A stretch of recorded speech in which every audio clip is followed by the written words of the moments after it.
చిత్తూరు వీరప్పన్ పెద్దిరెడ్డి రామచంద్రారెడ్డి అంటూ వివాదాస్పద వ్యాఖ్యలు చేశారు బుద్దా వెంకన్న. కొడుకుతో కలిసి భూ కబ్జాలు, అవినీతి అక్రమాలకు పాల్పడ్డారని, అబ్బా కొడుకుల ఆగడాలతో ప్రజలు తిరగబడి పొంగనూరులో అడుగు పెట్టకుండా అడ్డుకున్నారని నిప్పులు చెరిగారు. వారి దాడులు, దారుణాలు చెప్పకుండా టీడీపీపై పడి ఏడుస్తున్నారని, వారి కబ్జాలు, దోపిడీల గురించి ప్రజలు పిటిషన్లు, వినతి పత్రాల ద్వారా ప్రభుత్వానికి ఫిర్యాదులు చేస్తున్నారని ఓ రేంజ్లో రెచ్చిపోయారు బుద్దా వెంకన్న. చిత్తూరు వీరప్పన్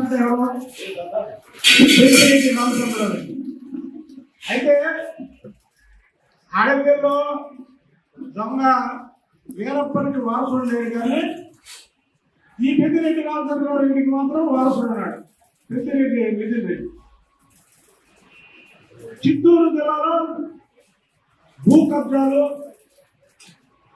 వాళ్ళ అనుచరులు దారి దోపిడీలు, ప్రజల్ని అనేక విధాలుగా వాళ్ళు ఇబ్బంది పెడితే ఆఖరికి ఈ అబ్బా కొడుకుల్ని పొంగనూరులో కూడా అడుగు పెట్టకుండా ఉన్నటువంటి ప్రజలు ఎదుర్కొంటే ఆ నగరం తెలుగుదేశం పార్టీ మీద నెట్టారు.